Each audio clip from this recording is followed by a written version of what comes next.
First Radio. Hey, what's up, you guys? Welcome to Word First Radio, the podcast brought to you by Word First Ministries. I'm your host, Jacob O'Neill, and as always, I'm joined by my friend Cameron. Aloha! And today, we have two very special guests joining us. Isn't that right, Cameron? Yes.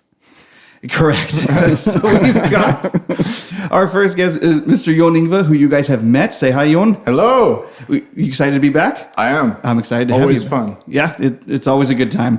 And we have a brand new friend who we know everything about, hopefully. And then hopefully you guys will get to know him as well. Mr. Vishesh. Hello. Hey, how you doing, man? All good? You excited to be here? Yeah. Okay, awesome. Me too. We're gonna see how it goes right now. So Vishesh is our friend. You have been coming to our Skeptics evenings that we've been having on Tuesday nights. Isn't that right? Mm-hmm. Yeah. And so we, for those of you who follow us on social media or maybe who don't know what Skeptics evenings are, it's our Tuesday night club get-together thing. It's our event that we have where we get to bring together like-minded and different-minded people to talk about big questions and deep philosophical things and maybe just things that we're thinking about right now that we want to discuss. And Vishesh has been one of our regulars there, and we love to get his insights on various different things about Christianity, worldview talk, religion, philosophy. And I have a strong hunch you are going to enjoy his thoughts on that too. So we're going to jump just right into it and just kind of, grill you for an hour. I didn't know exactly what to call it. But go ahead, just take a second here and introduce yourself to the people back wherever they're listening to this. Yeah. Hello. My name is Vishesh. I come from the land of India, out in the far east. I moved some 8-9 months ago now to Norway because I was offered a job here. And yeah, it's been an experience living in Europe for the first time. I've learned so much about Europe and its customs primarily through watching stuff, be it books, movies, YouTube videos, and TV shows. But I imagined it'd be a different experience actually living here and seeing what it's like. And it's been a roller coaster. Yeah, work's been interesting. Getting to meet so many people has been interesting. Our talks on Tuesdays have been super fun. Right. So I've been having a ton of fun. Yeah. Let me ask real quick how that happened. How you, 9 months ago, you got offered a job from somewhere in Norway. That's, to me, as speaking as someone who's gotten this question, why are you come to Norway 800 times? That sounds random to me. So how did that happen? I applied, so I used to work, or I still working as a software engineer. I was working as a software engineer in Bangalore for the better part of 2 years when I was in India. And the kind of work or life that I was kind of slowly turning into in India was not the most fun, let's say, because it was long hours, it was hard work. And it was also unfruitful work in the sense that I didn't get a lot of gratification out of it, or I didn't really feel I was enjoying life in that sense. So I was looking for a change, and I'd always wanted to come see Europe. So I figured, hey, I'm in a position where I can probably apply for a role outside of the country as well. So I started doing that for the better part of 8 months. And eventually, my company here in Norway reached out, and they were interested in me and I was interested in them. And then things kind of happened quickly after that. It took about a week for us to finalize the offer, and then about 2 months from there for me to relocate. So yeah, I felt the right time for things to happen, which is why I'm here. Yeah, I think that's super interesting and so quick too. I mean, between applying, getting accepted, and getting out here. Yeah. Really, really cool. Well, it's good. It's good to have you here. And so, as we mentioned earlier, kind of where I first met you and where Cameron first met you is on our Skeptics evenings. It's kind of where we started to get to know you. It was kind of. It's not typically the first way you get to know someone. You find out immediately, what do you think about the world? And that's not typically the first thing you share with somebody when you first meet them. But it was more or less the first thing you shared with us. So why don't you just talk about that a little bit? What is I guess the most colloquial Christian way to say it is what's your worldview, if you will? So that's going to be the simplest way I can ask it. But if you were to describe your worldview, why don't you just do that for us? Yeah, I was thinking about it on the way here as well as what's a good way for me to think about what I think about the world right now. And how I kind of construe it. But I would describe my worldview currently as being mostly inconsistent, incomplete, and generally curious. But it's driven by personal curiosity in the sense that I enjoy.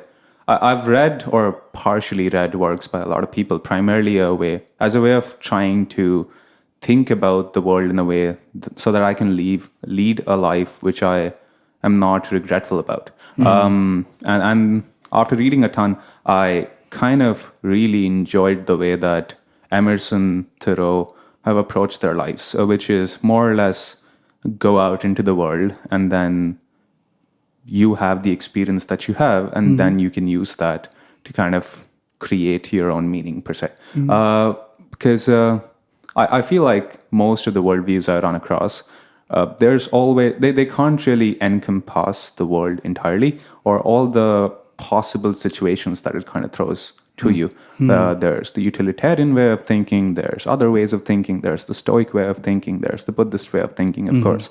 But it kind of always feels to me that there are situations which are unique enough where I cannot generally apply multiple things. And also a lot of the worldviews, in the sense that, or theories ask me to apply them consistently, which I don't really feel happens or feels honest to me. A lot of times I pick and choose things. If there's some ideas from Buddhism that I might like, then I might choose to use those. If I like some ideas from Stoicism, for that matter, then I might choose to use those.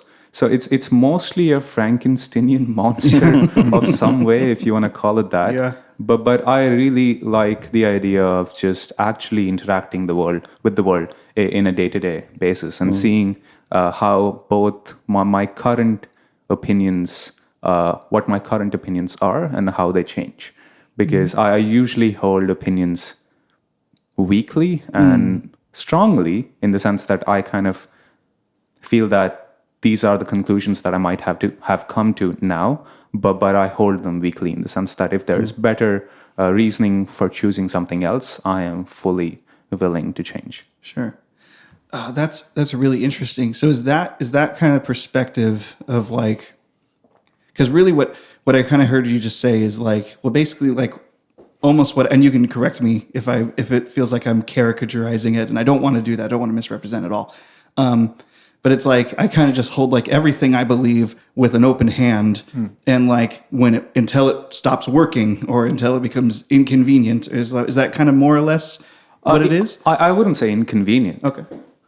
But I would say that it depends on the situation. It has to be what feels right to me in a situation. And of course, I can be right or wrong in a situation. Sure. But it's more about just constantly, critically not thinking about a situation, but actually just feeling how I'm feeling in that sense. I thought there was something you said that I thought was really interesting. And I was wondering if you could like maybe unpack it a little bit. But when you said that basically every worldview you've come across doesn't seem to like, I forget the exact word you said, but like universally apply. It's not, they don't really like solve every problem basically. And so that's why you find it, is that part of the reason why you don't subscribe to like one worldview?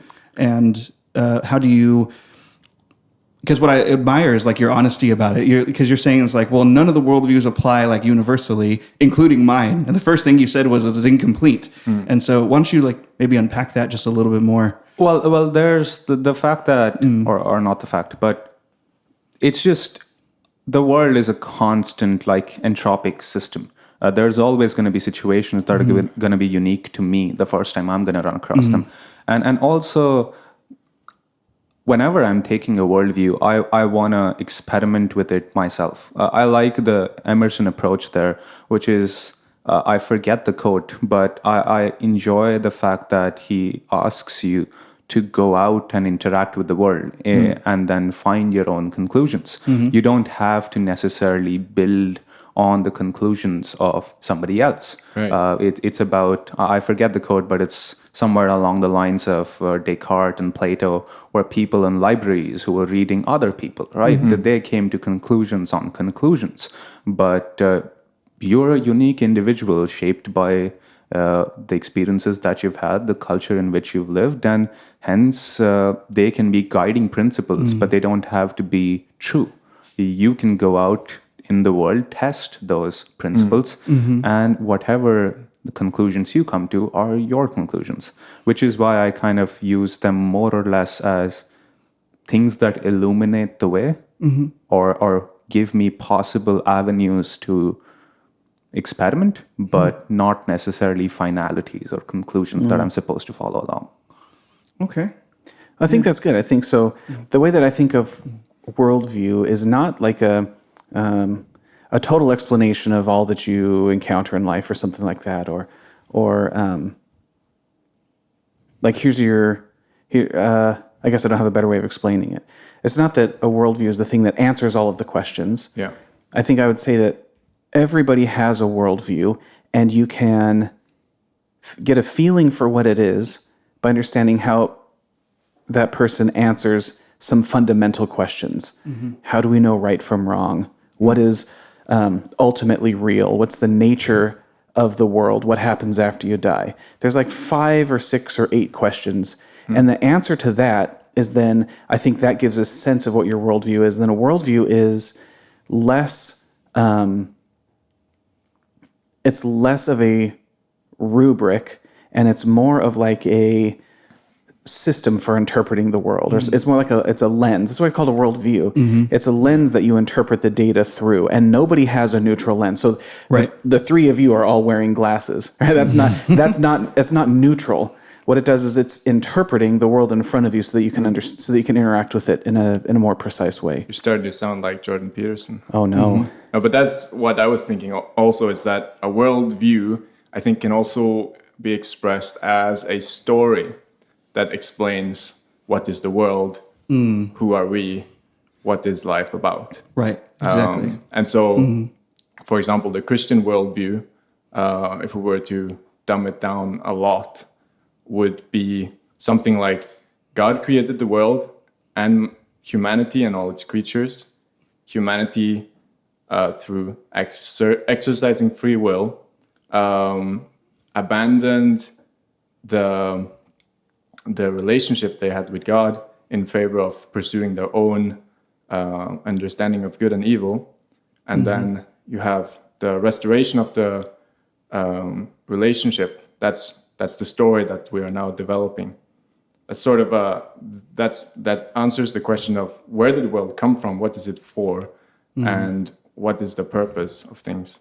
Right. And then you have what I think is a very common worldview among materialist scientist types, which is that the world, as far as we can tell, is entirely random. There is no purpose behind it. It's driven by chaotic forces that's sort of by chance produced the human race. As far as we can tell, there is no purpose or anything there. These are just examples of how you can take a worldview and describe it in a story. Right, exactly.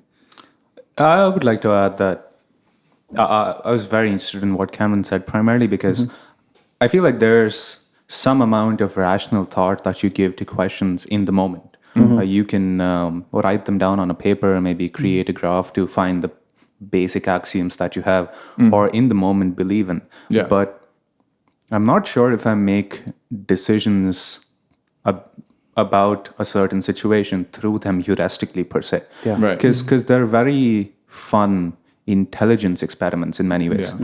But I feel like, the rational part of that experience kind of is different from the experience of life itself. Is that there's the enjoyment of rain in a day. It's just sometimes you can't really logically quantify why you enjoy it. Sometimes you just enjoy it, and I don't know if that's can be pinned down to a specific reason why, or like an axiom I have. Yeah. Some of that is just instinctual. Well, I think your worldview becomes instinctive. I think that I think that it's like the glasses on your handsome faces. That's what I was about to say was interesting when you said that the 3 of you are wearing glasses and I'm not.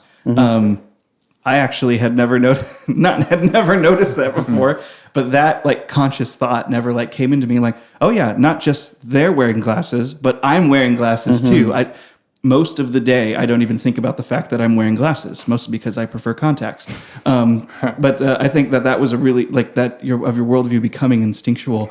That just a really tiny, somewhat trivial example really kind of demonstrates that. Well, and I mean, I think it's an helpful metaphor, right? So most of the time, we don't wonder, we don't notice the glasses on our face. We're just interpreting the world that's on the other side of the lenses, right? Exactly. Yeah. But then we can judge whether or not our lenses are any good based on how well we can interact with the world in front of us. So, my wife Whitney, she never needed glasses until she was pregnant with our first child, and then she's needed glasses, and her prescription has changed a bunch.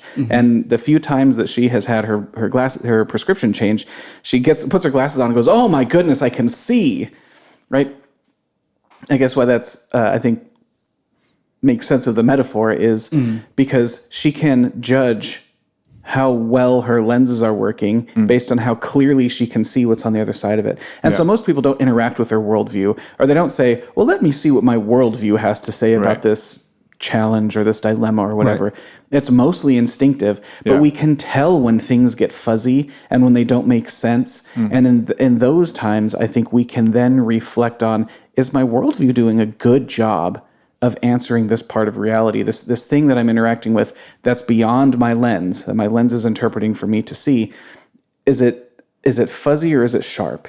Is it clear or is it murky and muddy? And then we go to work, sort of grinding our lenses or changing our prescription, putting on new glasses and go, does that make problems here and things fuzzy over there? And that's usually how people interact with their worldviews, and they're slow to change. I think they're generally incomplete in the sense that your worldview doesn't need to explain everything. What it is it's sort of an interpretive scheme for helping you to make sense of reality, and then you can assess, you can judge the effectiveness of your worldview based on how clearly and how much reality makes sense. But then it happens mostly unconsciously. Right. Yeah, which is what I was going to add to it as well. It's just that worldviews that way, most of the decisions that way, short term, that I make are decided by cultural forces per se, in the sense that the metaphor is great. And I also appreciate the fact that you can also talk about how you're not really sure how the glasses got there in the first place. Yeah, right, exactly. Because you're growing up, I feel that, I don't know if there's studies about it, but I'd love to look at them. But just how humans now enter into society, because in many ways I feel that's what part of the growth process is systematizingly developing a kid so that they're able to enter society in a way that the society accepts. So that automatically puts a certain set of ways of thinking into the child as they're growing up. And with the way that the world works now, there's very little time for us to kind of sit and reflect on them or even identify what they are, because they've become just so ingrained in us. Which is why I appreciate Walden by Thoreau. It's just the whole idea behind that book, which is him going to a pond and living there for the better part of some years, is more simple living. It's just understanding who and what your beliefs and systems are, and were they consciously things that you started believing in, or were they just things that you, as part of growing up, started believing in? And then are they things that you want to keep believing in, which you don't really get time for? So which is why, if I were to circle back, it's just my worldview has more or less been up to criticism as of past, because I have now been getting more time to kind of look at it in a more critical, more curious sense. Right. Well, there was something that I've thought about that I wanted to ask you, and this is not, I'm telling you now, this is not going to be a fair question at all. But Cameron talked about how, most worldviews, what they try to do is kind of like answer like the why question, like he said there were like 5 or 8 why questions. And I'm not going to ask you to answer the why questions right here and now, but what do you, what are some of them? Where do I come from? What is the purpose of my life? Where am I going when I die? Why is why are things wrong or right or things like that. You're trying to explain the world, these fundamental truths that we all just kind of experience. My question is kind of like, what do you think of the why questions? Do you think that those are questions that your worldview can answer or that it needs to answer? What do you kind of think of those questions? Yeah. I don't think they're things that I want to answer right now, in the sense that the why question isn't important enough for me at the moment. For example, say, why am I here? I mean, the answer would be my parents decide to conceive me, and they decided to give me education and let me grow, and the world and the situations that happened there kind of led me to coming where I am. But I don't need a grand answer for it. For me, the simple answer is enough right now. There's no bigger answer. It's a satisfactory answer to me now, which is why maybe it's not such a big question for me. For me, recently, the question that's been the most important is can I live consciously enough on a day-to-day basis? Because I find myself unconsciously, I just find myself running through life quite a bit without really realizing what I'm living through, more as a result of, say, for example, social media or just habit. I'm not really I don't really find myself actively living.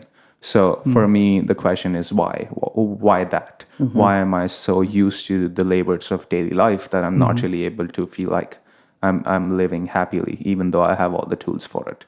Which is kind of going to be my big question as of now. Yeah, no, I think that's totally fair, and I'll tell you, I mean, not typically the way that I approach those things. So I mean, like it's just a different route. Like for me, like I think the why questions like would be more liable to like keep me up at night and sort of thing. So you would definitely never hear me say that it's like, well, I mean, I find it uninteresting or something like that, or like maybe not useful. Like maybe like answering it is a little inconsequential. How do I put food on the table? How do I take care of my wife? How do I get good grades in school? How do I earn more money? Things like that. And so I don't relate to that as much, but I receive your perspective, and I'm thankful for that you shared it with me. But yeah.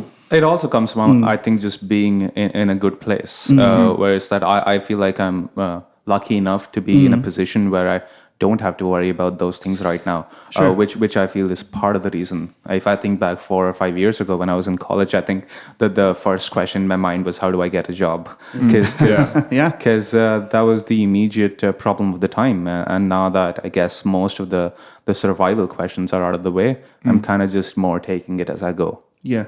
Well, let's talk about one of those big questions right now, because as actually all three of us, John Ingve, Cameron, and I, have talked about on the podcast, we're Christians, and we have a particular worldview that includes beliefs about God and religion that are, very different from a like more secular point of view, or maybe a different religious point of view, or things like that. So, what are your thoughts about God? And I mean, there's how long of a conversation could we have about that, right? So I guess maybe just keep it simple if we can.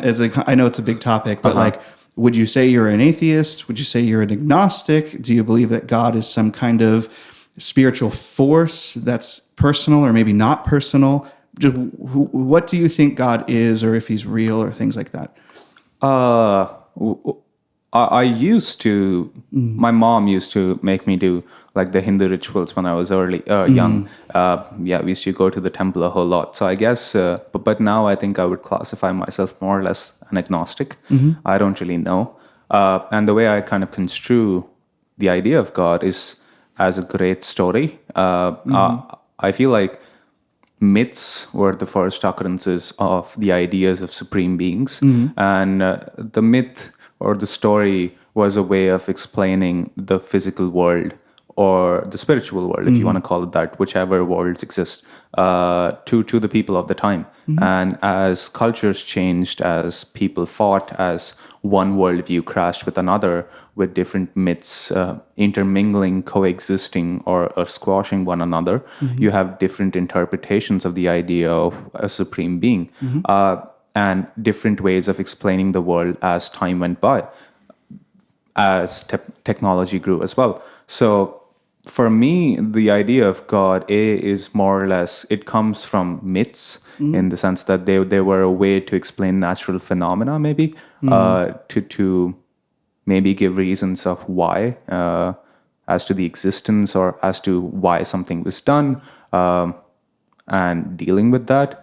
But more or less that. And yeah, I think of it as a good story, but it's not something that resonates with me. Because for me, again, it ties back to the same thing. It's just that I subscribe to the Emersonian idea there, or the Transcendentalist idea there, which is that I want to be able to go out into the world and test things. And for me, logic has been a better, more consistently testable solution than the idea of a religious entity.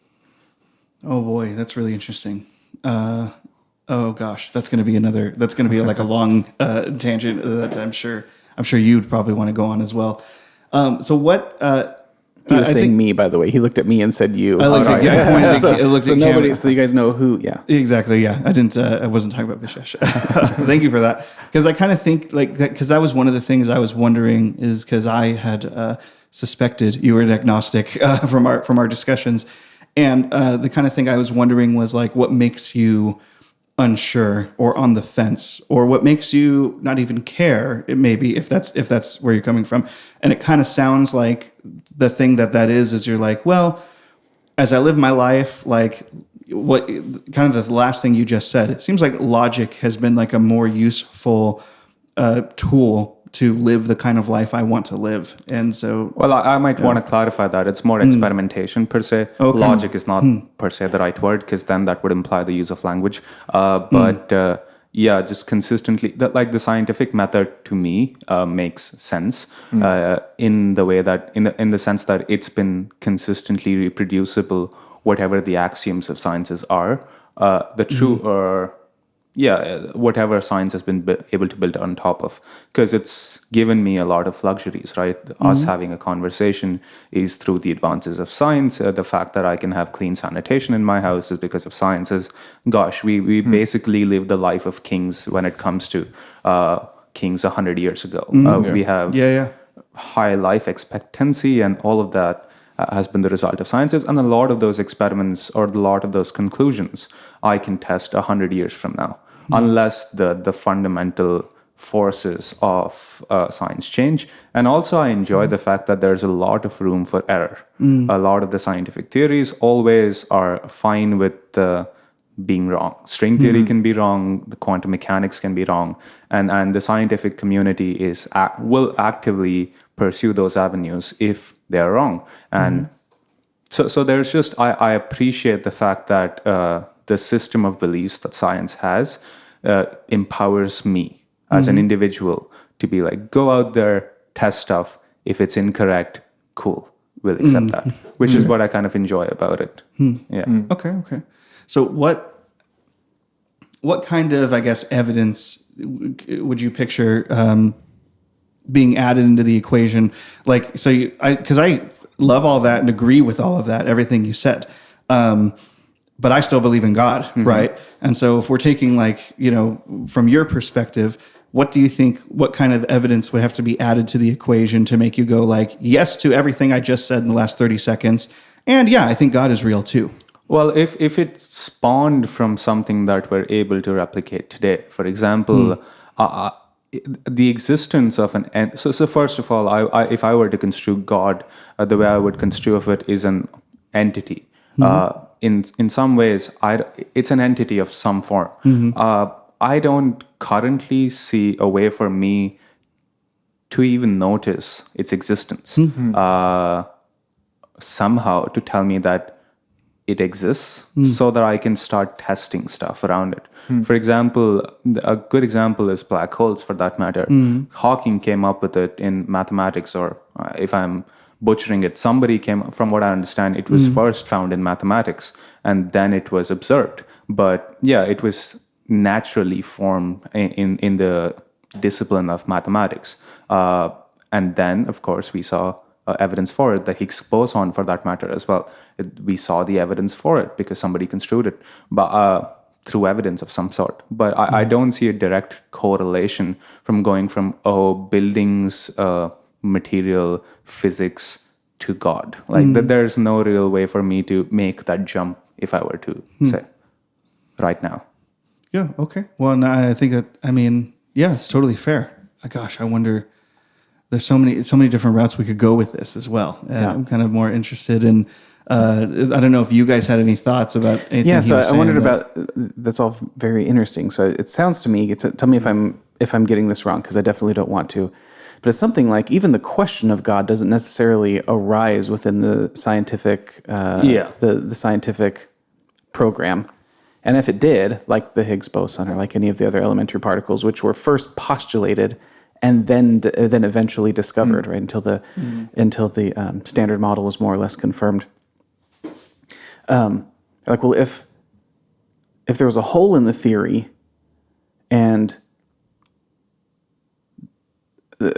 God or something like God was a reasonable postulate, and then I could go study and see if that was really the answer. Is that close to? Yeah, because I also think that it's very interesting how the word plays a huge role, because that way language is very interesting to me, because how it affects directly the way that people accept or reject something.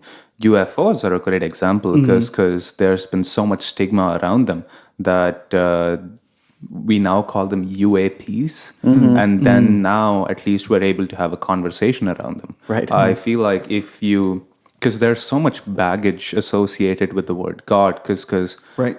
it's been such a long-standing word associated with so much that if we change to something else, there might be a different kind of discussion that's possible to happen. Because then, for example, you would also all religions in some way or shape or form refer to God. You can get rid of that if you're talking about it in a completely different sense. It could be a particle that necessarily just affects the rest of the fabric of reality. And if you want to refer to it as God, sure, or something else. Because in the way that we construe it as well is that it feels like an entity, like a human entity to me a lot of times, primarily because of the way that it's shown in media or the way that it's described. Yeah. Sure. Yeah. I think so. That's really interesting, because that seems to me to be sort of the same sort of motivation or way of going about the world that so many of the classical arguments for the existence of God went. Right. So it didn't start with like, who's the human that explains this phenomenon? It was exactly backwards. It was like, okay, we have stuff in motion. How did that happen? Well, everything that's moving was moved by something else.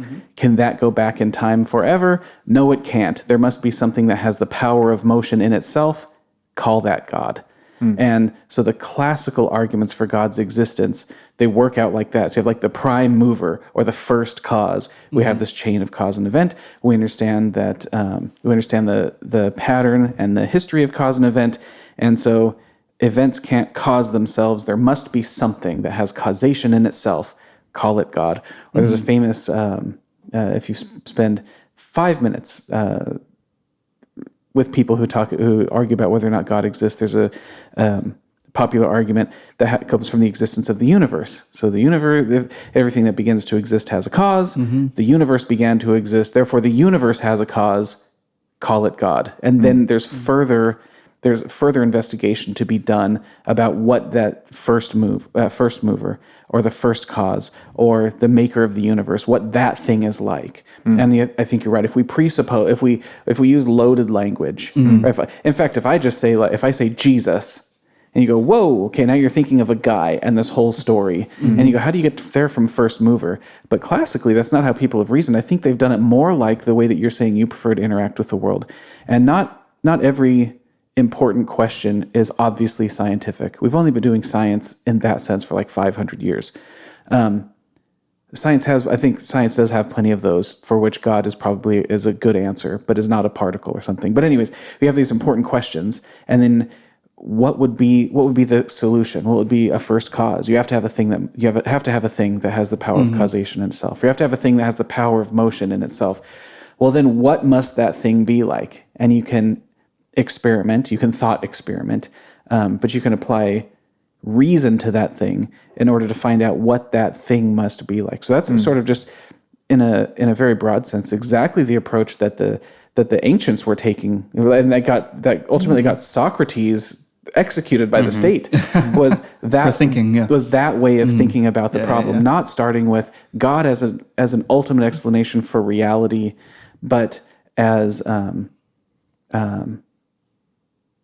something which must exist in order to explain features of reality that I experience. Yeah, and also the way of construing it from language per se makes it sounds like it's unity, like in the sense that it's singular, because it can be a collection of things. It can be a collection of different forces interacting together to lead to different things in the world. But yeah, I kind of, that's the way that I kind of think about it. Well, yeah, and it doesn't get, so if somebody believes that there's a first cause, that doesn't get you to Jesus existed and was resurrected from the dead, right? There's a lot more work that has to happen, and I think you're right. We live in a culture, and I myself sort of grew up in the church and been around Christians a long time.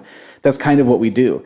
It's like, well, is there a ground for morality? Well, then Jesus rose from the dead and died for your sins and rose from the dead. You go, whoa, hang on. Yeah. How do you get from the universe has a beginning and therefore it was created to you're a sinner who you're a sinner who is going to face judgment from God Almighty, but here's some good news. Yeah, here's some good news. By loyalty to Jesus, then you can forego that judgment. That's you get that afterwards, right? But you don't. Just as such, what began the universe? What was the thing that first moved? But we can reason about what those things must be, and you get a clearer and clearer picture of who God is. And then the Christian worldview includes that there's a lot you can understand about. We don't even have to say God. We can just say ultimate reality. What is ultimately really real? So if all you have are effects, then the first cause is what's really real. And if all you have things in motion because they've been moved upon, then the first mover is really real. Or you have all of these contingent beings. In philosophy, a contingent being is something that owes its existence to something else or depends on something else for its existence. Yeah. What's really real? The thing that is independent and has reality and life or whatever, reality in itself, or has existence in itself. We can then think about the features of what that kind of thing must be. And so the Christian story is there is a prime reality, which is God Almighty, and that there is, and that. Oh gosh, I lost exactly the train of thought that I wanted to go on. But the Christian worldview said, what are all of these prime things, and then we can deduce or infer what the features of such a thing must be. It has to have power inside itself to be able to cause effects, but without being first acted upon. Well, I would. There's one part of it which is that it seems like there's intention associated with it. There's this very nice book I read a while ago called Blindside by Peter Watts, where it basically suggests in many ways, sorry for spoilers if anybody's reading it, but it suggests that intelligence is independent from consciousness, is that being intelligent and being an intelligent being and a conscious being and an intelligent and conscious being are three different types of beings. You can have consciousness attached to a being, but in many ways, if you were to construe of evolution as something that, what's the word for it? How do you say something is evolved? It's evolved for the surroundings, right? Yeah. Adapted? Adapted, yeah. Yeah, it's the brain takes consciousness that way. It takes a lot of energy when you can just What if you could have intelligence without consciousness? Would that be like saving some energy? Is that what you're getting you to? save the mental capacity or the need for per se choice, because you just have to execute in a system. You don't necessarily have to think per se. But that's the same thing that I would associate in the question that we were talking about, is that the thing doesn't have to have intentionality associated with it. There doesn't seem to be a conscious intent behind creation. Of course, the cause and effect thing, another thing that popped up to me is just that we may just not have a good understanding of time and how it works right now. It's just the reason why I also like the scientific method that way is that it is, if tomorrow effect precedes cause, the scientific method breaks, and that's fine, because the question that I feel it's always tried to answer is how instead of why. It's more a matter of how is this happening instead of why is this happening. Yeah, I think that's right. I think to make a problem graspable by the scientific method, you have to reduce it to how. But that doesn't mean why is unimportant. So if we're talking about, if you ask, strictly speaking, you ask a scientist, why does the heart pump blood? They go, there's no, we're not answering that question. The heart has no purpose. It doesn't exist to pump blood. There is no, or if there's a why question, why does the heart pump blood? That's not what we're talking about. We're taking for granted that it does, and we're explaining how it does. Or why does the sun burn my skin if I'm exposed to it for too long? Well, I'm not asking. Science isn't interested in the why; it's interested in the how. But I think that doesn't mean that the why questions go away. And I think that we can and should continue to investigate the why questions, because the how questions don't produce a whole picture. So John Lennox, he's a Christian scientist and linguist and like the smartest guy in any room. I love him so much. But he talks about that, and I think we've talked about this before too, is if you ask a scientist, why is the kettle on the stove boiling? The scientist can tell you a beautiful and amazing and awesome picture about energy transfer. And in terms of the certain mechanics of the universe, that energy from beneath the kettle was moved toward the kettle, and that there's this law of thermodynamics that means the energy can't have moved the other way. The kettle can't make the stove hotter. The stove can only make the kettle hotter. And tell you this beautiful story about how energy transfer and movement and thermodynamics answers the question about why is the kettle boiling. But the truth is, that's only answered how is the kettle boiling. The part of the answer that explanation misses is the why, which is I wanted to make coffee for Vishesh, or we wanted to enjoy tea together, or whatever. It misses the intentionality, and I think that it's a mistake for our ability to experience the world and to understand reality. And I know you weren't suggesting this for a second. Maybe you will some other time, and then I'll disagree with you. So, but I'm not accusing you of this yet. Is to say that why the why question doesn't matter, and I go, oh man, well that's where the good stuff is, because if you come into a home, if you came in, we're in John Ingve's place today, if you came in John Ingve's place and you saw the kettle boiling, the interesting part of that is like, why? And how does that relate to us and my human experience? And because I wanted to make coffee for you and share that as friends, that touches my heart and my soul. But if you have just that, and then you're uncurious about the why question, that's a beautiful story of thermodynamics and energy transfer.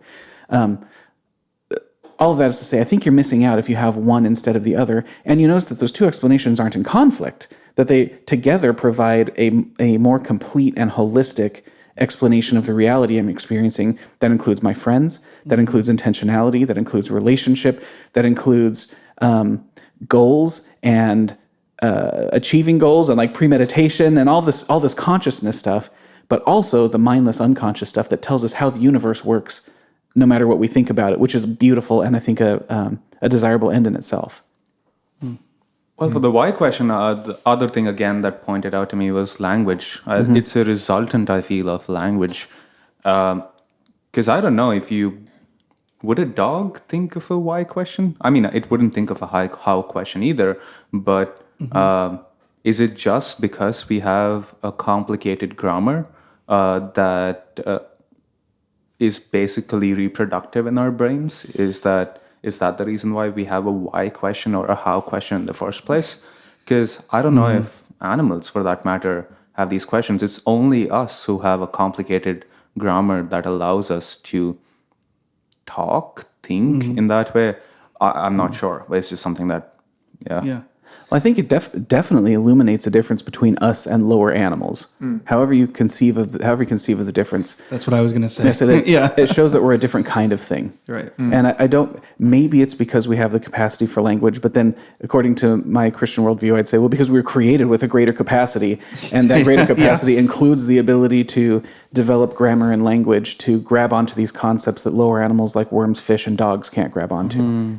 Well, if I may add, before, so Cameron has 3 daughters, and so his youngest is Taya, right? And so Taya, for a long time, did have struggle to speak and to understand. You'd say something to her and she wouldn't get it. Now she's talking like crazy, and it's awesome. I love.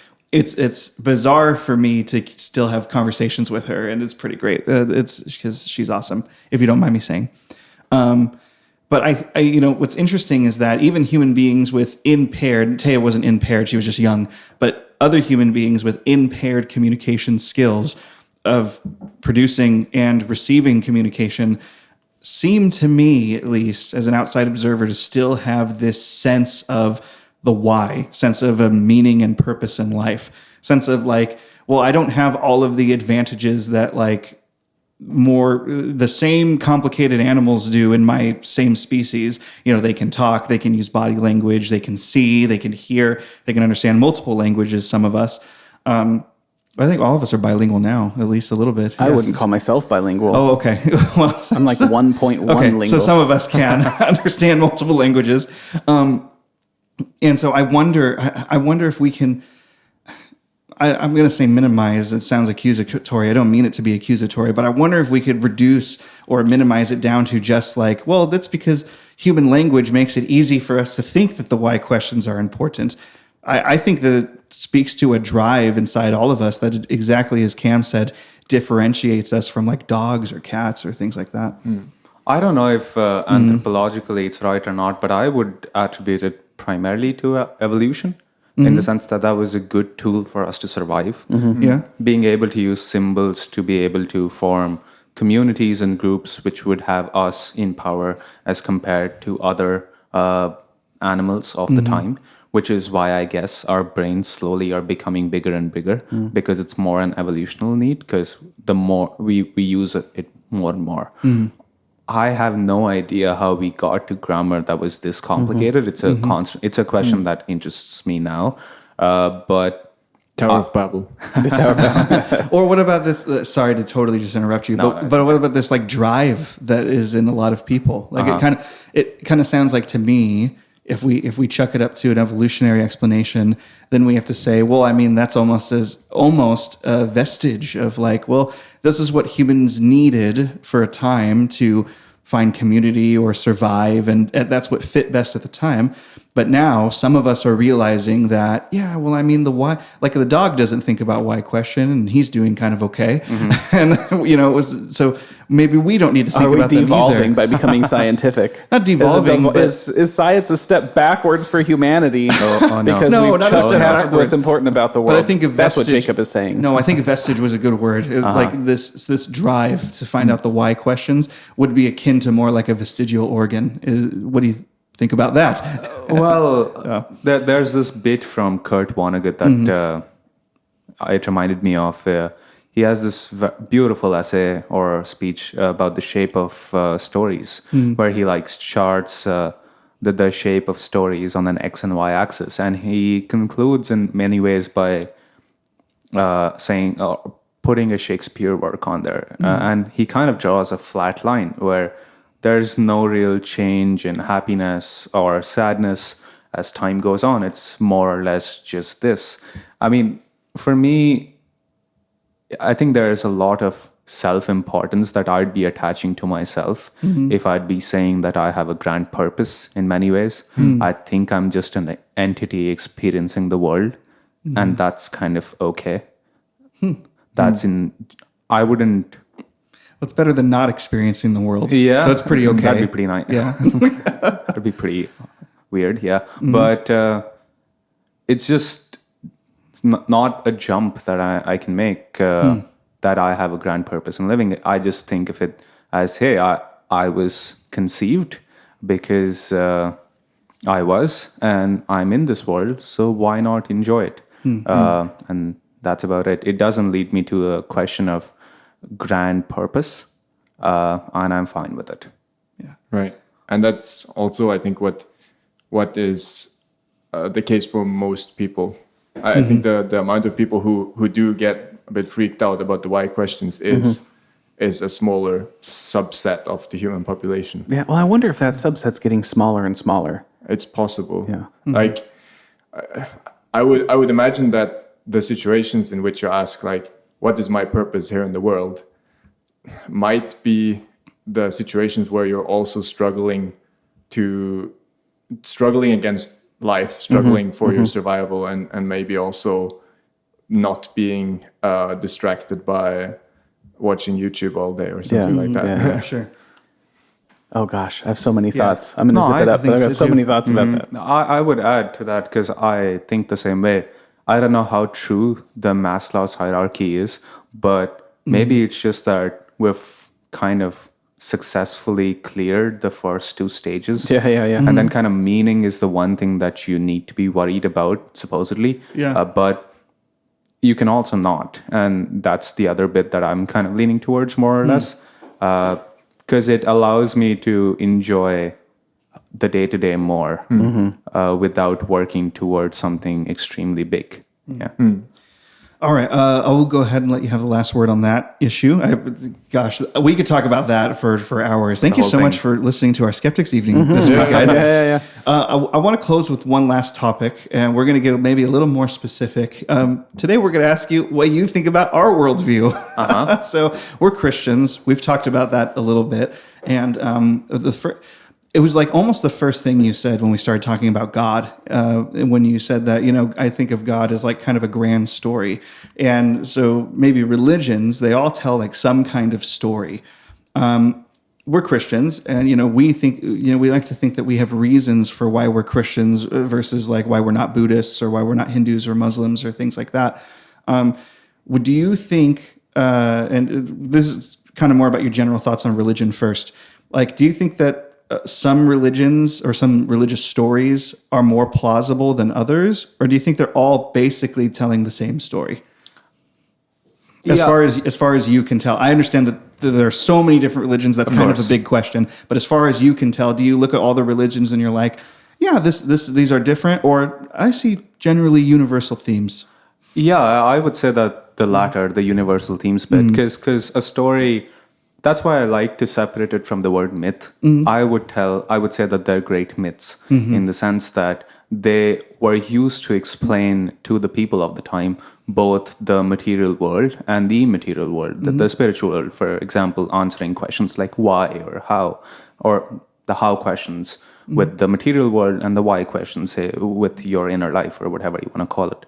But now that it's very kind of hard, I think, for people to more or less deny on a date, or not deny, but the how questions, in the simple ones at least, are consistently answered in the sense that we kind of have a decent understanding of the world. We don't really need to bring about, say, for example, a god to explain why there's rain, because we know of a system of evaporation and condensation, which is the reason why rain happens, right? And that seems plausible enough, so that it's like, okay, that's a good explanation. Right. So I think a myth that way now is more a way to communicate wisdom throughout generations, because the human experience, except for the material elements, is kind of similar across time, which is why, say, Marcus Aurelius' Meditations is such a book. It is a book that people enjoy reading still today, because it is wisdom that is being communicated through generations about the fundamental reality of being alive, and which is why it's relevant. And I think myths that way are similar. They're ways for you to organize your life or think about the world and act about the world in a certain sense. And if for me, I think David Foster Wallace again put it very beautifully in one of his speeches. He went along the lines of everybody worships something. Yeah, that's right. Some people worship religions. I worship, say, for example, logic, but it's worshiping something. And yeah, it's whoever worships whatever they want. If that helps you live a nicer, better life, then I would say go for it. Yeah. Yeah. That was a strong point of common ground you and I had one time where we talked about how everybody worships something. We were talking about idolatry a little bit, and we were wondering together if Vishesh was an idolater. So we were talking about it, and so totally agree that somebody worships something. So maybe to get more specific, kind of about Christianity. Obviously, the central figurehead of Christianity is Jesus, right? Christianity is it's really only about one thing, really, which is Jesus. So what do you think of Jesus? There's lots of different kind of interpretations or perspectives, if you will, on who Jesus was. It kind of seems like no matter which team you're on, everybody has something to say about him. That's something that Cameron has said a lot on the podcast. That's something I've talked about a little bit. But that, doesn't matter if you're conservative or liberal or an atheist or a Buddhist or a Muslim or a Christian, everyone has something to say about Jesus. And whatever he would say, he'd agree with me about everything. What about you? Who do you think Jesus was? Well, the question implies that he existed. Right. So I would first say that I don't know if somebody called Jesus existed. I like to think of it the same way that you'd say, what's the story about Gilgamesh? I think of Gilgamesh and in the same light, Jesus in the same light as Gilgamesh. I probably think that some events transpired in the past which led to the creation of a myth to explain, to have a figurehead to represent a movement. And I think that was Jesus. It was the figurehead of Christianity at the time as a way for them to bring about people together and, who were, I assume, under a lot of duress or who were being oppressed at the time. And that story has continued to persist because it's a strong story and strong stories persist over time. So I feel like it might be a collection of people that Jesus represents, but I'm not so sure that an entity or a person called Jesus existed. Yeah. Okay. Yeah. Well, that's interesting because I don't actually think even on our Tuesday nights I've asked you that straightforward question before.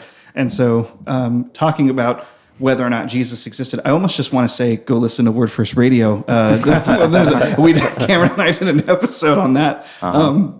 Did we? How recent? We did a couple months ago, didn't we?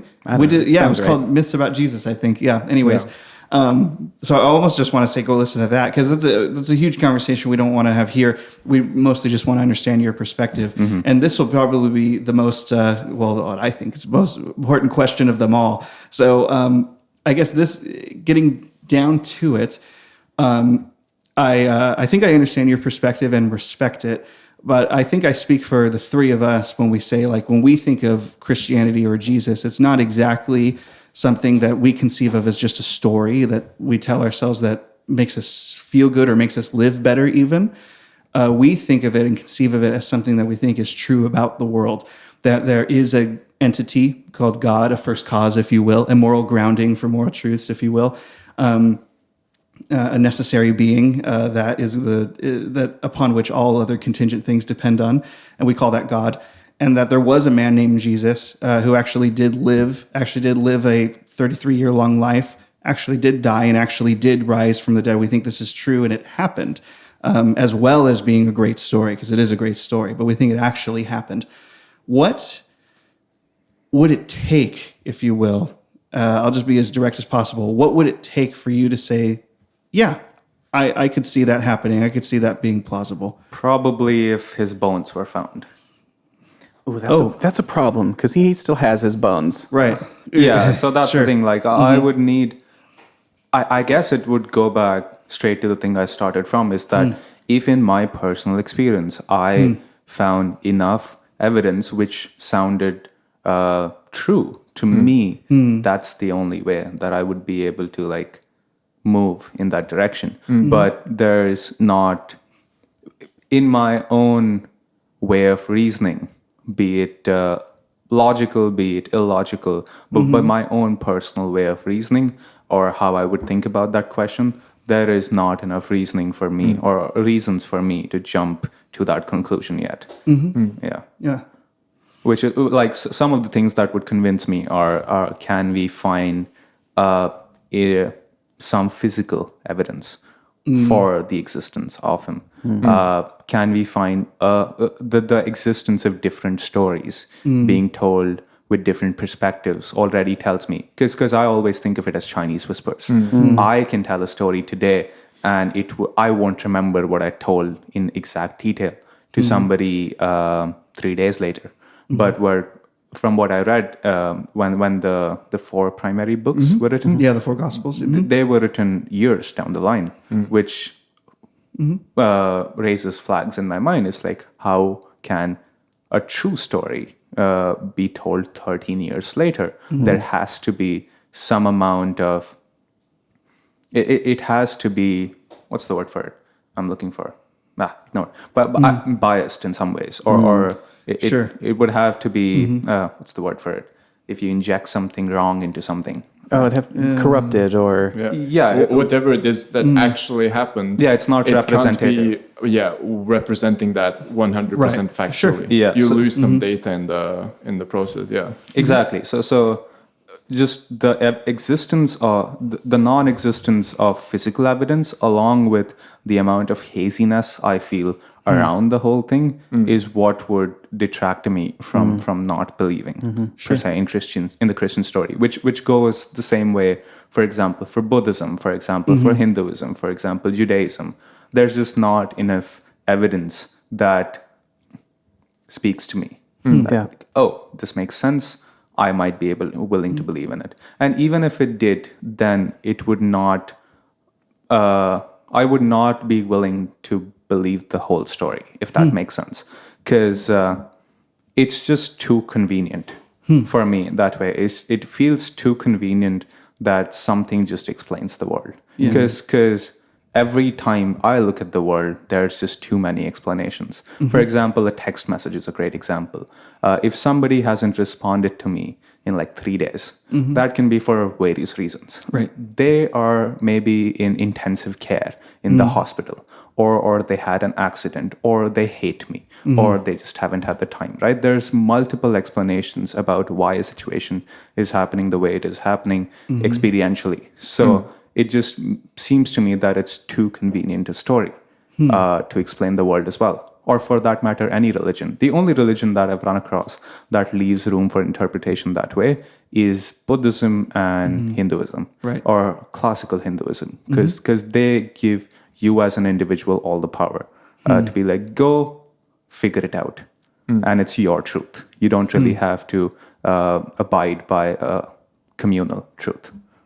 Which is what I enjoy better, because it looms for interpretation. That's so interesting, because it seems you have these two instincts to me that I don't understand how they can exist in the same person. One of them is, if there's an explanation, that's just too convenient. I don't want one of those things. I want there to be, because even in your own example, right, one of the explanations is true and all of the other ones are false, which is how you talk about science. You're like, well, what science does is we can challenge it and we can whatever, but what we're getting at are these, I like scientific way of thinking because we're getting at conclusions. We're testing all the things, finding out what's false, landing on something that's true, and even that we might hold provisionally, but we're getting at something like truth. But then the Christian story of the universe is unsatisfying because it purports to have an answer to where did the world come from. But without any room for error, which is what I kind of enjoy in any way of thinking about things. It's just the scientific method, the way that you said, it always leaves the room for, oh, this is true until now. It's provisional. It's Right. provisional. So you don't like the finality of it. Yeah. Yeah. The grasp for truth in science may never actually encounter base truth, but it's continually approaching it somehow. Yeah, it's more exponential. It's not direct. Yeah. Yeah, I wonder about that whole room for error thing. If only there was someone present who would ask us about that at some point. We'll get there. I think that's more or less where we should leave this one. I appreciate you sharing your perspective and being so honest about it, giving us some kind of pushback as well, as respectful as it was, and thank you for just being so open and just honest about like your perspective, and even at the beginning, from the very beginning, describing your worldview, saying, especially when you're surrounded. Right. That's true. He's outnumbered. Yeah, you're outnumbered because we're wearing glasses. That's right. I'm the only one who can see clearly.